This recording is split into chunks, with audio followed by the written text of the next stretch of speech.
ठाकरे साहब, आश्चर्य हुआ कि आज भी जम्मू और कश्मीर की वही प्रश्न है जिस बारे में हम 10 साल 15 साल पहले चर्चा करते थे।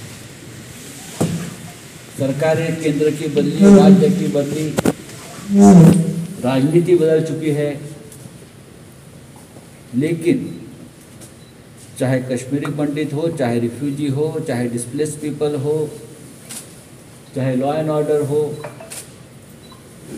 चाहे राष्ट्रीय सुरक्षा का मामला हो, लोगों की सुरक्षा हो, टेररिज्म हो, सभी प्रश्न वही के वही।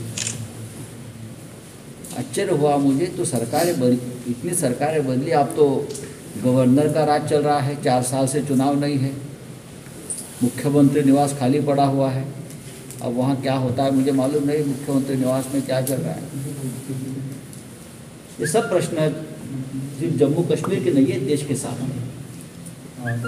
जम्मू कश्मीर एक ऐसा राज्य है, इस राज्य का छोटा से छोटा प्रश्न और समस्या भी राष्ट्रीय प्रश्न बन जाता है। क्योंकि मोदी जी की सरकार भी जब आई थी 2014 में, तो वोट मांगे थे कश्मीर, जम्मू कश्मीर के नाम, और आप सभी ने और देश ने भी जम्मू कश्मीर के नाम पर वोट दी। लेकिन यहाँ की युवाओं है, युवा है जो बेरोजगार है।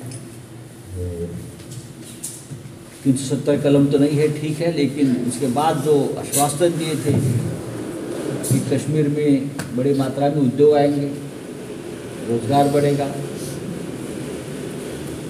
फिर एक बार स्वर्ग बनेगा, लेकिन जब मैं लोगों से बात कर रहा था तो इस प्रकार का स्वर्ग मुझे कहीं दिखा नहीं।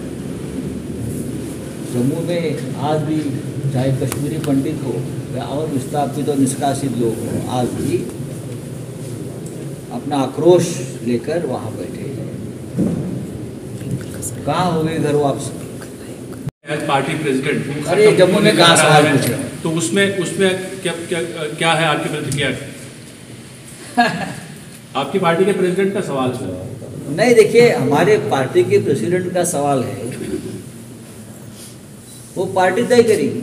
ठीक है, चुनाव आयोग उसमें आया है, लेकिन हमारे पार्टी का प्रेसिडेंट कौन होना चाहिए कि हमारी पार्टी तय करेगी। और हमको जैसे शिवसेना प्रमुख बालासाहेब ठाकरे, वो आजीवन पार्टी के अध्यक्ष हैं।